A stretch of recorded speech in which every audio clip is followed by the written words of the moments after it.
Brady. Great guy, great guy. Great guy, great friend of mine, great champion, unbelievable winner.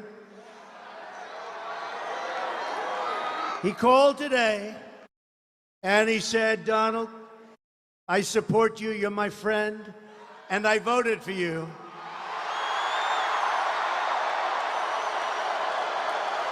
All right, folks, welcome back. Well, here's a little problem with that.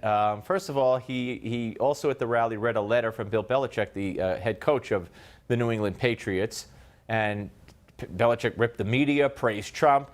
As far as Tom Brady, if he did call Trump and vote for him, he forgot to tell his wife, because his wife today is reportedly disputing that claim. So who knows? All right, joining us now on the Malsberg panel. And by the way, we want to hear from you.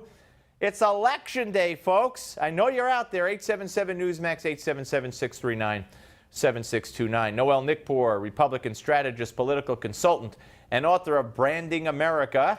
And Julio Rivera, Newsmax insider, conservative activist, and host of the Julio Rivera Show on Lanterns Radio Network, a show which I've been very privileged to appear on. All right, Noelle, let's start maybe at the end. What do you see happening tonight first with the big race, as they say? I really think it's going to be close. I think that there is an undercurrent, and a lot of people have laughed it off, but it actually is true. There's a big undercurrent of people that are actually for Trump, but it's just not politically correct to admit that they are for Trump. A lot of people are very passionate against Trump. So a lot of people, you know, they're calling it the silent majority. There are a lot of people that are probably casting their vote for Trump, but not saying a word. What about it, Julio? Well, I think the traditional states that go red will go red, and the blue ones will go blue. I'm worried about the battleground states, though. I think that in Ohio, Kasich has had so much opposition to Trump. I hope he doesn't influence the Republicans there. I think Trump should do well in Florida based on the sizes of his rallies that he's had in the last week. Pennsylvania is another one that I'm pretty worried about, but Trump seems to have combed it very well, you know, in the last couple of days leading up to here. But what I'm worried about the most is the early voting. I mean, that's just, you know, provides an opportunity where there could be voter fraud. And I don't want this to turn into one of those things where we have, you know, a disputed election and it's going on for weeks and months and that kind of thing. But at the same time, if there is evidence that anything did go on, I think Trump should definitely use every legal recourse that he has to make sure that we get an accurate representation of what the people want. Because this election really is a referendum of the people versus the establishment, and that's the reason why Trump has resonated so strongly this year. Let's talk about, Noelle, the down ballot. You know, the predictions at the House, the Republicans could lose 20-some-odd seats, still maintain a much slimmer majority. And, you know, where at one point they were saying that the Democrats could, you know, run the Senate by 2 or 3 seats. Now they're saying, well, most likely it'll be a tie, and the vice president, whoever he may be, would break that tie. What do you see happening in the Senate races? You know, this is going to be a very close call, because if you look at the presidential map, then usually what happens is whoever runs, you know, presidential in that state, usually it's a straight ticket. But this is a very bizarre race, and there are a lot of people that, you know, we have a lot of infighting. It's no secret between the GOP establishment and the Donald Trump folks. So there very well could be a situation where a state goes for Hillary Clinton, but yet the senator keeps his or her state. So I think this is going to be very strange. I do not think that this is going to be an old school similar election where you see things follow suit. Now, what we hope to happen, you know, what the Republicans hope to happen is for Donald Trump, you know, to go ahead and prevail in some of these swing states, and they keep on voting on down the line and vote for their favorite incumbent senator.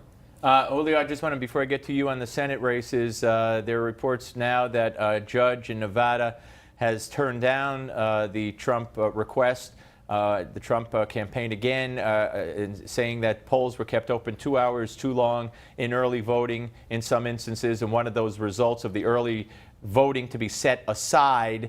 And we're getting word now, CNN is reporting that a judge ruled against the Trump camp in that Nevada voting dispute.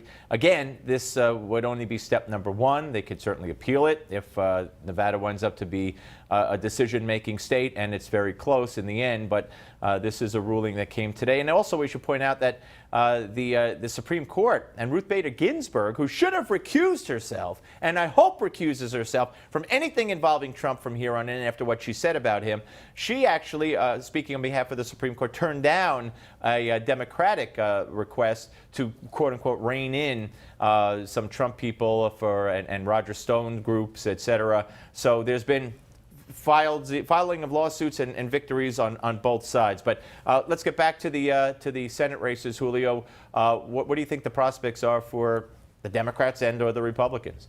Well, they're definitely not going to lose the House. I think that would be next to impossible. The Senate, however, is a different story. And I do agree with Noelle that this is kind of a different kind of election. So down ticket, you don't know exactly what you're going to get. You may have people vote for Donald Trump and then maybe an incumbent Democratic senator, or vice versa. You might get Hillary Clinton and people voting for the Republicans. A lot of people are opposed to Donald Trump, but the one thing is he did set a record in the Republican primary, and the reason he did that in votes is because he appealed to independents. And there's a lot of people who haven't voted in a long time who did come out to vote for Donald Trump in the primary. Now, whether or not he's able to keep them for the general is a different story. We will find that out today. But just to speak to what you said before, did you expect there not to be controversy, especially, in Nevada, where, we know now that, with Evan McMullin and other factors, you never know if somebody can come in as a third person and kind of, mess up the results of that state. Yeah, Noelle, I can't tell you how much it bothered me. I voted today, and all I had to do was say I am who I am, sign the thing, and go vote. Project Veritas had something yesterday where they had a reporter, a journalist that works for them, in a burqa, go undercover, and asked for Uma Abedin's ballot. And basically got Uma Abedin's ballot. And we saw it happen with Eric Holder a few years back. Someone got Eric Holder's ballot. Mickey Mouse has voted.